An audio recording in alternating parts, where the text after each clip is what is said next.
hauji daga mena loisan ga hardi lan loi gani daga mena loisan da bani na lan sungloi loi roi ko adum si gini ako adum mang gini sungloi loi roi 2008 ta su gi sign tawna ba se su je pulap lok thok tri bau manipur gi lan di sungloi loi roi daga mena ta seng namaki sathan ba lan ni aduga su hai ba si matam du da india gi oina insurgency leiba jaga khadingmak adum lei aduga leidi singchi wari watai sanaraga loisan ba daga menta demand tawwa state government demand tawwa ekoi su madu di ataba le adubu su hai ri ba kangbu ki terrorist singche moina su tawri se moi si kana da yana da ba moi si lalauba mani natraga moi si adune na thoki bse ekoi khanghau de ba matam du da india government na moi gi su ji tawna khar kanda manipur state government na kari tawdana leihobano state government su yawi haibadi khange adubu moina masi loisin bihogdabana maram warakanda lanje sungloi loiroi aduga hauji manipur da ji chathari ba lalhoba mayam leire haidana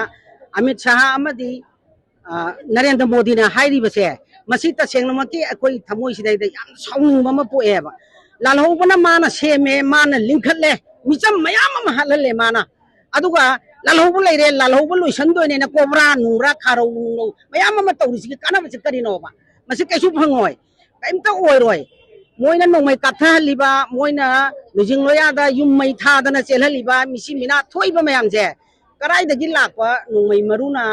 miyam je halino ba moina thado ko mi sing dana hat pane ba akhoi hana khangam draso hauji ti mayam yam cheng na khange aduna hauji manipur da di state government na lengak pidraba myangi property ama sung lan thum unchi kanbidraba sarkar sina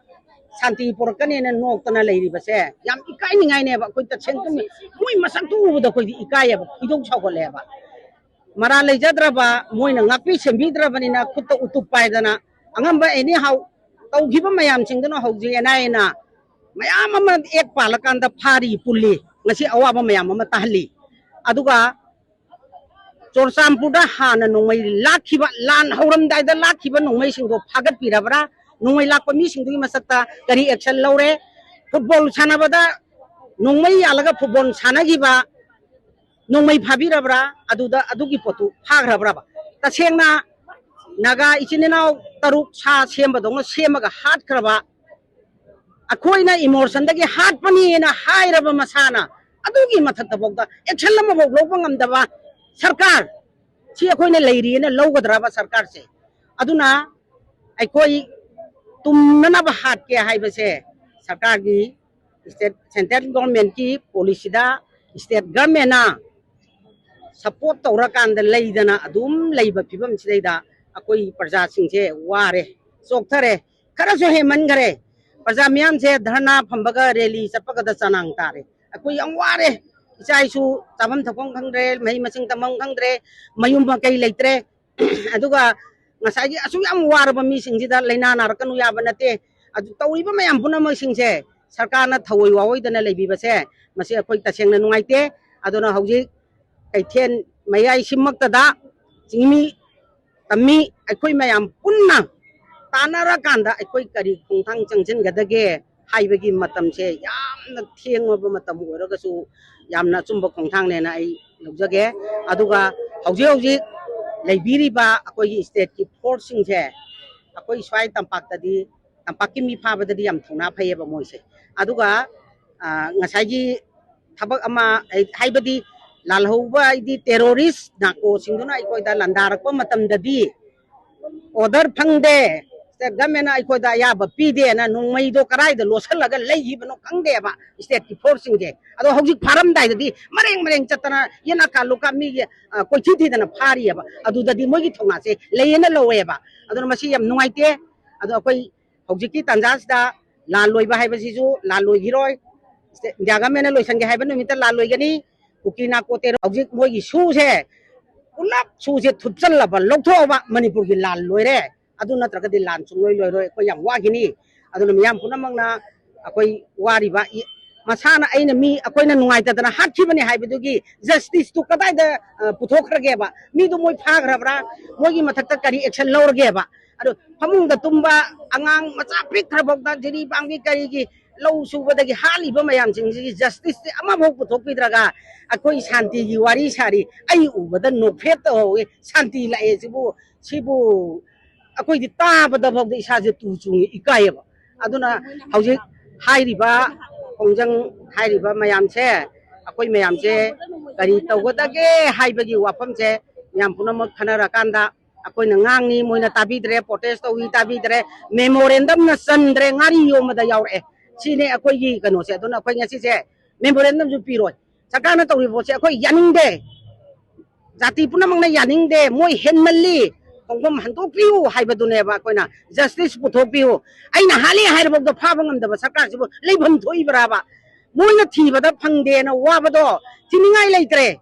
aina akoi na hat pani emotion dage na thogle ba adu bo phaba ngam ri se kari gi no ba sida justice puthok ngam ri ba leina sikari gi no ba thibagi matam leitre ba moi do wahandre ba moi bu chena handre ba akoi na hat pane na hairaba du bo do phaba ngam da ba adai yengu Amit Shah ga Narendra Modi ga na lal hoba loisan do ne na sok thari dai ne adu bu KNB gi leader ne ba sarkar pai ba gi husband je sidi ma ka jole je ba adu di mana sogoli na tro lal hoba adu ga khoi ga na lal hoba loisan do ne na tum na lai ba mi me am halaga lal hoba je loisan do ri bra ba masina khoi suga yaning de jaga men na khoi yaning de adu to ba bu miam na siyong na wara ba chahi mari haira ba matam sida state ki lengak na mathau ama bok tok daba makai tumin lainung da changdana leiba hauji khejik tangare vote yor ka to bagi miam praja se akoi praja se phadigo mamane he na maman yama bane akoi se kaimta maman leitra bane aduna akoi na chahi manga gi damakta piruba right to handa ti moi da amu akoi na para tambira se haiba wapam je thamaga ai puno mapu kurunjari maite amadi nagasing manipurda khunta minari ba kelhomi jointly akhoi mass protest tawni ang tram doida leilon wai thaida khunchakun gi innocent pasrani micham madi taruk adu numita pharaga changa gumna hathre kuki shu ki kaidar makhoina halaga akhoi hakchang se makak sa gumna ka thonga magi nuki family sing da pijarabra haibse akhoi chingnare adung si phawba akhoi na India government amadi Manipur government da habiro chief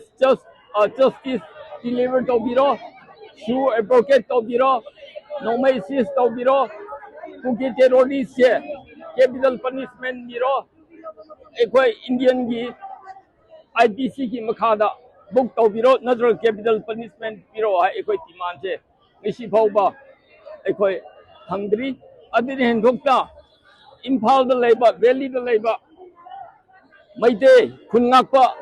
aramba tengkol ni khra phakre adu phaw ngisi thatho haiba yate aduna masi problem ani se naga civilian ni taruk hathiba sanga kumna kakpa aduga maite khungakpa phabse masi against the akhoi maite amadi nagan jointly akhoi sit in protest awni athuba matamda rambai tengol ju thathopiu naga gi 6 micham sanga kumna hatpase masi thuna justice purakpiraga public ka akhoi justice ye masi purakpina ba akhoi ngisi joint sit in protest company aduga ultimatum adubo akhoi naga people union su akhoi government da che se anirak homba khare akhoi na khari bati man se shu cadre sing se loinma mase disarm to biro nongmai sis to biro shu se lokthok biro ko aduga nemcha kipken se akhoi shu ki chairman thangboy kipken gi nupini aduna cabinet mantri gi drop to biro habse ekoi timani mase aduga kuki singje refugee yam je manipur ki tanthok biu habse ekoi ki timani mase timan je nisi phawba response ama phaw to tri tang tra hom thedi nisi phawse aduna ngisi ekoi jointly mase nungai da bse khongthok ko ina ngisi se sit in protest makatana sagana sum samana tumina election gi piba mala agadi ekoi prajagi ekoi ไม่เตรียมดีนักปุ่นละก็ไอ้คน further